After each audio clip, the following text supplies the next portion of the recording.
अब टॉपिक हमारा है equilibrium constant and its unit. What is equilibrium constant, क्या है और उसका यूनिट। प्रीवियस वीडियो में इक्विलिब्रियम कांस्टेंट मैंने समझा दिया था, मगर ये दोहराई समझ लें या अलग से उन्होंने जुदा करके टॉपिक दिया है और उसका यूनिट समझाने के लिए। यूनिट इक्विलिब्रियम कांस्टेंट का होता भी है और नहीं भी। मिसाल की मदद से हम बात को समझ जाएंगे। Equilibrium constant are determined by observing the concentration of each ingredient in a single reaction until it reaches equilibrium and then calculating its numerical value.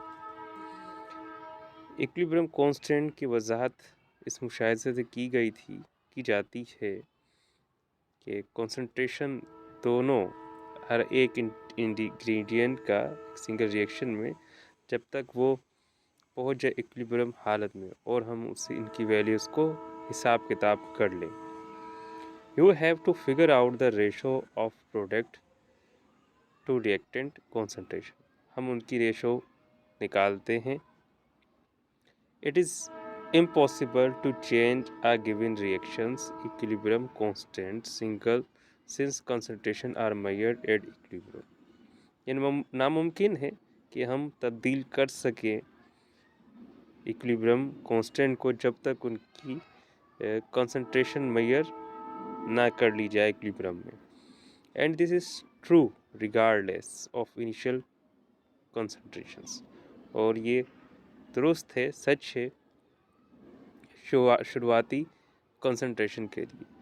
The temperature is the single factor affecting the equilibrium constant value. दर्जा हरारत एक वाहिद जुज़ू है जो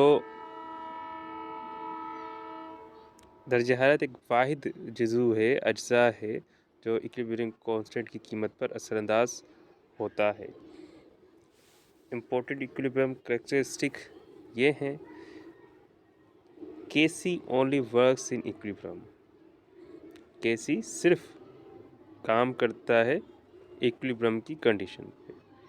it represented the equilibrium concentration of the reactant and product in mole D decimetre -3।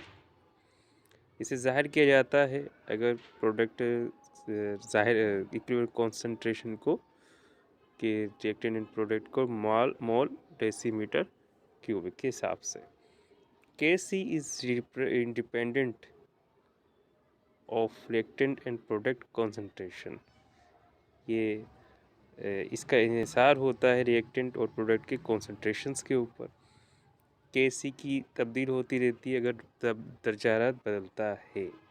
Kc is balanced chemical equation coefficient. Kc एक अददी कीमत है balance chemical equation की। It is balanced chemical in a balance chemical reaction equation.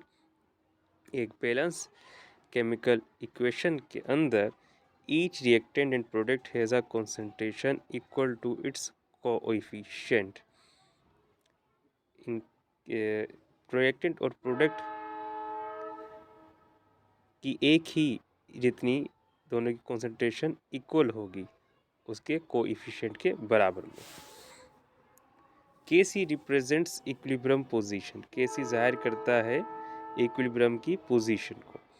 If Kc is larger than 1, अगर Kc एक से बड़ा है द रिएक्शन इज़ फॉरवर्ड, और एक से छोटा है तो वो रिवर्स रिएक्शन कहलाएगा। Remember that equilibrium constant Kc is a ratio of reactant to product. याद रखिएगा कि इक्विलिब्रियम कांस्टेंट एक रेशो है, Kc एक रेशो है रिएक्टेंट और प्रोडक्ट की, that is utilize to define chemical behaviour. और ये केमिकल बिहेवियर ये बात याद रखने के काबिल है कि equilibrium constant is ratio of, ये रेशो है रिएक्टेंट और प्रोडक्ट की जिसका इस्तेमाल किया जाता है केमिकल बिहेवियर, केमिकल का बर्ताव जाहिर करने के लिए। एट इक्विलिब्रियम की हालत में रेट ऑफ फॉरवर्ड रिएक्शन बराबर होगा रेट ऑफ बैकवर्ड रिएक्शन के। ये बात भी ध्यान में रखिएगा कि इक्विलिब्रियम तभी बनेगा जब फॉरवर्ड और बैकवर्ड रिएक्शन बराबर हो, उनका शरह, उनकी rate. An equilibrium, an equal number of moles on both sides of equation has no unit in Kc. Equilibrium की हालत में अगर नंबर ऑफ मोल एक जितने हैं तो इनका कोई यूनिट नहीं है, because KC expression uses concentration unit that cancel, क्योंकि केसी यूनिट इस्तेमाल करता है कंसंट्रेशन का, जो कि है मोल डेसीमीटर -3 या -क्यू। जैसे कि ये रिएक्शन है कार्बन डाइऑक्साइड और हाइड्रोजन गैस का, तो कार्बन मोनोऑक्साइड और पानी वजूद में आता है। आप देखेंगे इनके दोनों तरफ नंबर ऑफ मोल एक जितने हैं। अगर हम इसको लिखते हैं इक्विलिब्रियम की शराइत के मुताबिक, तो आप देख सकते हैं सारे यूनिट्स कट रहे हैं और केसी का कोई यूनिट नहीं